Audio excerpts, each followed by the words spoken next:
Peggy 16. Sega.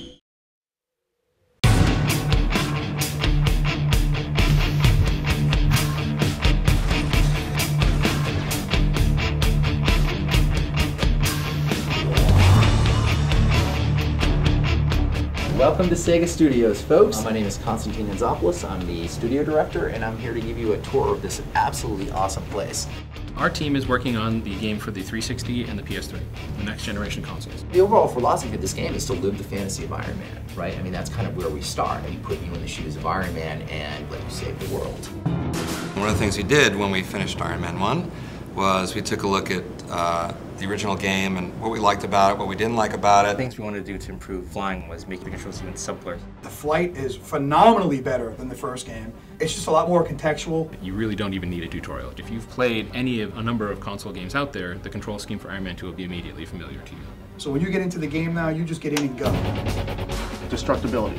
When you have superpowered characters in battle armor slugging it out, there's going to be collateral damage. Buildings are going to get destroyed. Glass is going to break. The team does a great job of bringing that destructibility and that chaos to the gameplay that we didn't see in the first game.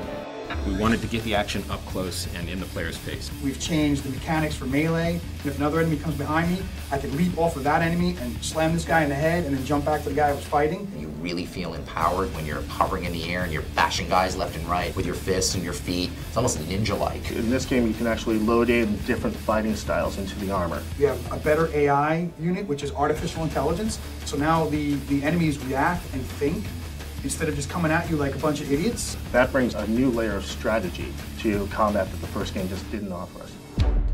We've created a completely new and unique story that lives in the film world. The voice of Iron Man right now within the Marvel Comics is Matt Fraction. He actually won an Eisner Award for his Iron Man series. That's basically the most prestigious award you can get in comics. He really has the voices of the characters down cold. And he really brought the story to life. The story in the game is a collaboration among Matt Fraction, Michael Kirkbride, and myself. So the three of us together put together this story and evolved it over time. Iron Man is very sleek. He's the Ferrari. War Machine is the Hummer.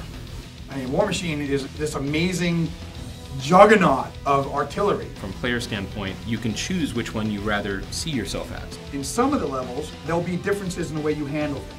Some of the things that were challenging as Iron Man are easier as War Machine, and some of the things that were a breeze as Iron Man are more challenging as War Machine. War Machine has a complete different set of weaponry. Every set of melee attacks that he has is completely different. He's not going to hack the terminal to get into that room. He's going to slam that door open and just, tear it apart, get in there, and rip everything up. You basically get to choose, decide how to load out the characters. You can create your own weapons. You can create your own munitions for weapons. If I want to have nothing but missiles and rockets all over my suit, I can do that. The vision that I had for this game is one where the enemies are significant threats to Iron Man. Starting with Crimson Dynamo, who is this massive, hulking red brute bent on destruction.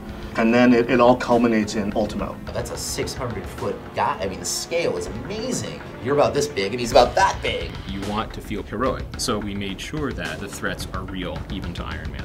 We're just saying, hey, pick up the joystick, get in it, and feel like a hero. That's what the game's going to offer to you. Great story with great classic enemies, but shown in a new context. It's going to make them fresh and interesting all over again. I could sit here for about an hour and a half and tell you all of it, but the best way to see it is to play it.